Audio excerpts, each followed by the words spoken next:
श्री उजादेवी विद्या मंदिर उजायवाडी हायस्कूल. मी आदित्य मोरे.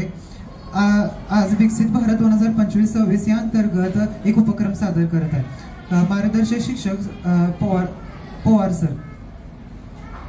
माझं नाव प्राजक्ता अजय देसाई. माझे नाव स्वरूप सुरेश राठोड. माझे नाव आदित्य प्रसाद माडिक. तर आमच्या शाळेच्या उपक्रमाचे नाव आहे चालताना पायाच्या दाबामुळे वीज निर्मिती करणे.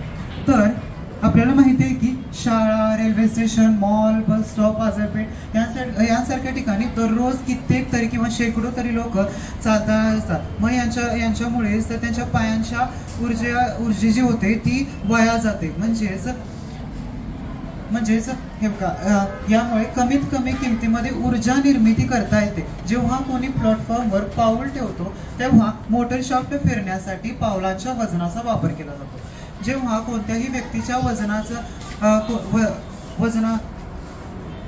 वापर त्या शाफ्टमध्ये केलेला असतो त्याचा आपण वीज निर्मितीसाठी वापर करण्यात येतो. तर या उपक्रमांतर्गत तत्व कोणतं आपण पाहूया. तत्व असं आहे की यामध्ये स्टेपिंग प्लॅटफॉर्म एका दोरीशी जोडलेला असतो.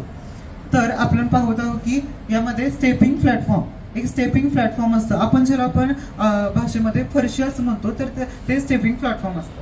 तर मोटर शाफ्ट भोवती गुंडाळलेला असतो.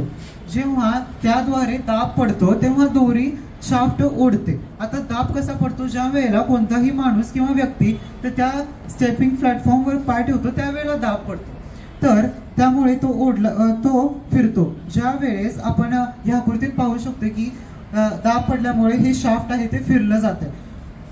तर त्या रोटेशनमुळे डीसी मोटर वीज निर्माण करणाऱ्या जनरेटरचे काम करते.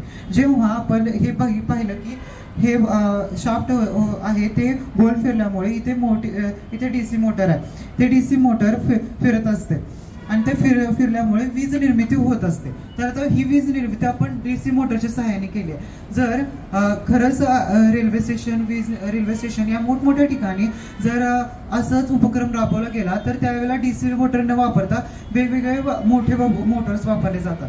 तसंच आपण पाहिलं की जसं इथे छोटासा एकच प्लॅटफॉर्म दाखवला तसंच एकूण पूर्ण प्लॅटफॉर्मवर आपण ते पसरू शकतो आणि त्याचा वापर एका मोठ्या जनरेटरमध्ये स्टोरेज करून ठेवू शकतो आणि ती वीज आपल्याला पुन्हा वापरता येते.